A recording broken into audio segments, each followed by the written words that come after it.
Hey, what's up? It's Ethan, and here's everything you need to know about Veronica Mars before seeing the new movie. Lots of important stuff happened before the action of season 1 begins, so let's start there. Veronica Mars lives in Neptune, California, a town sharply divided along economic lines, and a lot of people call her by her full name for some reason. Who invited Veronica Mars? Veronica Mars. Veronica Mars. Veronica Mars. Veronica Mars. Veronica Mars. Veronica Mars. In Neptune, the rich live in a 90909 zip code and are called 09ers. Makes sense. Veronica's best friend Lily Kane was murdered 1 year ago. Veronica's dad Keith, the sheriff of Balboa County at the time, accused Lily's dad, billionaire Jake Kane, of the crime. Unfortunately for Keith, a spurned employee of Jake's, Abel Kuntz, confessed to the murder, and Lily's backpack and shoes were found on his houseboat. Kuntz wound up on death row. Veronica's father lost his job and started working as a private detective, and the 09er crowd, particularly bully Logan Eccles, starts making her life miserable. Also, Veronica had been dating Lily's brother Duncan Kane, but he broke up with her. Poor girl. Veronica dealt with all the rejection by attending an 09er party, but someone slipped her a roofie and may have raped her. As if things weren't bad enough, Veronica's mother, Leanne, left the family and mysteriously moved away. Okay, and skip to the present. The show begins with Veronica starting her junior year at Neptune High and making new friends. New kid Wallace, drug dealer Troy, the tough seemingly but actually pretty nice Weevil, cheerleader Meg, and computer whiz Mac. And really? Paris Hilton? Meanwhile, Veronica pitches in on her dad's cases and becomes known around school as someone who can solve mysteries. She discovers that her dad is still investigating Lily Kane's murder, plus that a woman, Jake Kane, has been secretly meeting with maybe her own mom. Plus, that Lily had secretly been seeing Weevil before her death. Veronica assumes a false identity to go interview Abel Kuntz on death row, and he tells Veronica that he killed Lily, but also that Veronica is really Jake Kane's daughter, not Keith's. Meanwhile, Logan's movie star dad, Aaron Eccles, has been abusing him and cheating on his mother, Lynn. When Lynn finds out, she disappears, and Veronica finds a tape that seems to show her committing suicide. Ugh, this is so depressing. Karaoke break! One way or another, I'm gonna get you. Veronica hunts down her own mother and checks her into rehab. Then she finds out from Abel Kuntz's daughter that Jake paid Abel off to confess, and he's innocent of the murder. Logan and Veronica discover some new clues potentially implicating Duncan in Lily's death, and when he finds out his ex-girlfriend is investigating him, Duncan is pissed and skips town. Later, when Logan saves Veronica from a fake kidnapping, they kiss. It's sweeter than it sounds. Veronica discovers a fellow student was drugged and then raped by an asshole named Tad on the same night that Veronica herself had possibly been raped, but Tad says he got the GHB from Logan, which is true, but Logan didn't use it on Veronica. She got the GHB when some bitch named Madison spit in her drink. Brothers Dick and Beaver Casablancas, get it, like penises and vaginas, consider taking advantage of her and then back out. But then, in a semi-conscious state, she had sex with Duncan, but he might be her brother. But it's okay because Keith did have a DNA test done and he's Veronica's father after all. Woo. Then Veronica discovers that Logan, who was supposed to be in Mexico when Lily was killed, secretly came home to see her and implicates him in the murder, which really kills a new romance. But it turns out Lily was also having an affair with Logan's dad, Aaron, who was actually the one who killed her, trying to keep it a secret. Aaron tries to kill Veronica, but Keith saves her. Aww. So, before he figured out that Aaron Eccles killed Lily, Weevil had his gang jump Logan. After the attack, Logan woke up to find himself holding a knife with a biker named Felix laying next to him, dead. Logan is cleared of the charges, but Veronica breaks up with him anyway, and eventually she gets back together with Duncan. All the way back. If you know what I mean. Sex. I mean sex. Veronica and Weevil get into an argument about it instead of going on a school field trip, but are then shocked to find out that the bus that their classmates were on crashed off a cliff.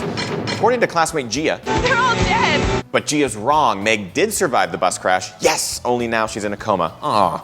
Gia's dad, by the way, is the unofficial mayor of Neptune and owner of the local baseball team. He's Woody Goodman, aka Steve Guttenberg. A body washes up on shore with the name Veronica Mars written on the hand. This turns out to be a mechanic, a guy named Curly Moran, who once worked as a stunt coordinator on an Aaron Eccles movie. Meanwhile, Veronica's classmates Dick and Beaver, remember them, get a new stepmom named Kendall, who starts having an affair with Logan. Then a whole bunch of bad things happen. Logan is arrested after a witness to Felix's murder turns up, Logan's house is burned down, Abel Kuntz dies of stomach cancer, and Kuntz's daughter Amelia turns up dead in a freezer. But hey, look, Joss Whedon, that's fun!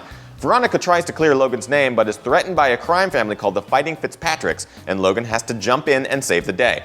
Veronica visits Meg in the hospital, and she sees that she's pregnant with Duncan's baby. What? Meg wakes up and asks Veronica to make sure her parents don't get the baby, then dies. But the baby, a little girl, is okay. Cute. Veronica helps Duncan and his new daughter Lily cross the border into Mexico, and as a thank you, he gives her a fortune cookie. Wait, Are those the lost numbers? Logan starts dating a girl named Hannah, but it turns out she's the daughter of Dr. Tom, the witness against him in the murder case. That makes it even hotter. Dr. Tom retracts his testimony and sends Hannah off to boarding school. Meanwhile, Veronica takes the case of her old high school pal Troy, who has been accused of a series of rapes at his new school, Hearst College. They get some helpful clues from tour guide Michael Cera. It's a Pisig thing. They have like a contest for scoring girls or something. Veronica and Keith discover that Kendall isn't really Kendall at all. She's a con artist named Priscilla Banks who took the name when the real Kendall died in a car crash. So later, when Veronica walks in on Logan and Kendall together, she's especially not happy about it. Meanwhile, Aaron Eccles' trial happens and he is acquitted of the Lily Kane murder. But it's okay because Duncan has him killed. Veronica graduates high school, but the happiness is short-lived because we find out Beaver had been molested by Mayor Woody, which sounds like a cruel joke, but I would never joke about Steve Guttenberg. Beaver blew up the bus when he found out some other victims were planning to go public about what happened, and he blows up Woody's plane when the mayor tries to get away. Then the Beav jumps off the roof of the Neptune Grand, killing himself. Oh, and Veronica finds out she has chlamydia. Happy endings all around. See you next season. Cut to the next fall. Veronica and her friends are enrolled at Hearst College. Veronica still lives at home with her dad, but Wallace and Mac live on campus with new roommates, Piz and Parker. We meet the school's dean, Cyrus Odell, who suspects his wife, Mindy, of cheating on him. Spoiler alert, she is with a professor named Hank Landry. Also, Veronica and Logan are now an item. Again. Oof. Parker is attacked by the Hearst College rapist who's still at large from season 2. Veronica finds out that Professor Landry's TA, Tim Foyle, is also looking into the rapes on campus just as her own investigation takes a dark turn when she is drugged by the campus rapist. But never fear, Logan shows up and rescues her. At a party, Veronica discovers the identity of the rapist, campus DJ Mercer Hayes, who used pre-recorded versions of his radio show to cover the attacks. Dean Odell learns about his wife's affair with Professor Landry, goes to confront her, and is later found dead in his office. Halfway through the season, we've got a brand new mystery. Logan and Veronica continue their on-again, off-again romance, but then Veronica finds out during one of those off-again times that Logan slept with her old classmate Madison Sinclair. That bastard. They're totally off again. Again. When Keith's replacement, Sheriff Lamb, is killed back in Neptune, Keith finally gets his old job back and immediately begins investigating the Dean Odell case himself. Landry, now a suspect, enlists his old TA, Tim, to help clear his name, then disappears from Neptune along with Mindy. Tim and Veronica start working together. Meanwhile, Logan and Parker begin dating. After 3 seasons, doesn't he know he and Veronica belong together? Landry turns up in Mexico and is arrested for the murders of both Cyrus and Mindy Odell. After Tim takes over Landry's criminology class and gives a lecture on the crime, Veronica figures out that he was the real killer all along. So let that be a lesson to you. Don't give lectures about murders that you have previously committed. Write that down. Later, at Parker's birthday, Veronica kisses Piz for the first time, and Logan sees them. After a sex tape of Veronica and Piz together is leaked, Logan attacks Piz, causing Veronica to tell him off and say she wants nothing to do with them. You need to go. I'm just trying to help. Leaving would be helpful. After Parker breaks up with them, Logan makes a tentative peace with both Piz and Veronica, but it's still, tense. Plus, Veronica passes her PI exam and gets accepted for an internship with the FBI. Veronica also uncovers the existence of a secretive organization involving Jake Kane known as The Castle. But before we can learn more about it, the show ends. Do you want to know more? You'll just have to see the movie, I guess. The end.